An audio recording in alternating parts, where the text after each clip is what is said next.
তব কথামৃত তপ্ত জীবনম কবিভিরিতাং কলমশাপহম শ্রবণমঙ্গলং ভুবি গৃণন্তি যে ভুরিদা জনা।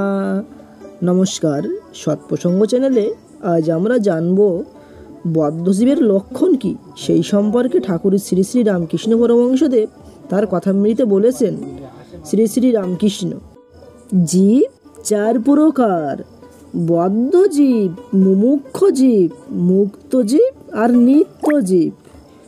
সংসার যেন জালের স্বরূপ, জীব যেন মাছ, ঈশ্বর তিনি জেলে। জেলের জালে যখন মাছ পড়ে, কতগুলো মাছ জাল ছেড়ে পালাবার চেষ্টা করে, অর্থাৎ মুক্ত হবার চেষ্টা করে। এদের মুমুক্ষু জীব বলা যায়। যারা পালাবার চেষ্টা করছে তাদের সকলেই পালাতে পারে না।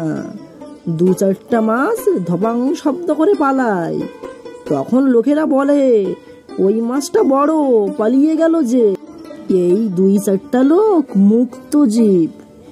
কতকগুলি মাছ স্বভাবত এত সাবধান যে কখনো জালে পড়ে না।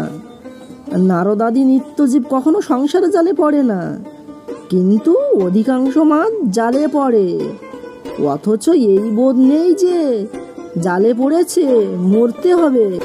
তারা জালে পড়েই চোঁচো করে দৌড় মারে, একেবারে পাকে গিয়ে শরীর লুকাবার চেষ্টা করে। পালাবার কোনো চেষ্টাই নাই, বরং আরো পাকে গিয়ে পড়ে। এরাই বদ্ধ জীব। জালে এরা রয়েছে, কিন্তু মনে করে হেতাই বেশ আছি।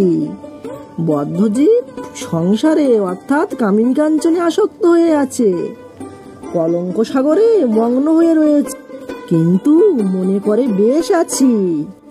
যারা মুমুক্ষু বা মুক্ত, তাদের পাতকুয়া বোধ হয়, ভালো লাগে না। তাই কেউ কেউ জ্ঞান লাভের পর, ভগবান লাভের পর শরীর ত্যাগ করে, কিন্তু সেরকম শরীর ত্যাগ অনেক দূরের কথা। বদ্ধ জীবের, সংসারী জীবের কোনো মতে হুঁশ হয় না। এত দুঃখ, এত ধোঁকা পায়, এত বিপদে পড়ে, তবুও চৈতন্য হয় না।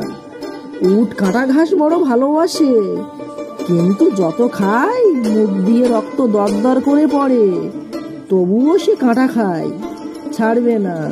সংসারী লোকও এত শোক তাপ পায়, তবুও কিছুদিনের পর আবার তেমনি। স্ত্রী মরে গেল, কি অসতী হলো, তবুও আবার বিয়ে করবে। ছেলে মরে গেল, কত শোক পেল, কিছুদিন পরেই সব ভুলে গেল। সেই ছেলের মা যে শোকে অধীর হয়েছিল, আবার কিছুদিন পরে চুল বাঁধলো, গয়না পরলো। এইরকম লোক মেয়ের বিয়েতে সর্বশান্ত হয়, আবার বছরে বছরে তাদের আবার ছেলে মেয়ে হয়, এবং তারা মকদ্দমা করে সর্বশান্ত হয়। যা ছেলে হয়েছে তাদেরই খাওয়াতে পারে না, ভালো রাখতে পারে না, আবার বছরে বছরে ছেলে হয়। আবার কখনো কখনো যেন সাপে সূচো গেলা হয়, গিলতেও পারে না, আবার উগড়াতেও পারে না। বদ্ধজীব হয়তো বুঝেছে যে সংসারে কিছুই সার নেই, আমরার কেবল আটি আর চামড়া, তবুও ছাড়তে পারে না, তবুও ঈশ্বরের দিকে মন দিতে পারে না। কেশব সেনের একজন আত্মীয়, 50 বছর বয়স, দেখি তাস খেলছে, যেন ঈশ্বরের নাম করার সময় হয় না। বদ্ধজীবের আর একটি লক্ষণ আছে, তাকে যদি সংসার থেকে সরিয়ে ভালো জায়গায় রাখা যায়, তাহলে সে মারা যাবে। বিষ্ঠার পোকা বিষ্ঠাতেই বেশ আনন্দ, ওতেই বেশ হৃদয় পুষ্ট হয়। যদি সেই পোকাকে ভাতের হাঁড়িতে রাখো, তাহলে সে মরে যাবে।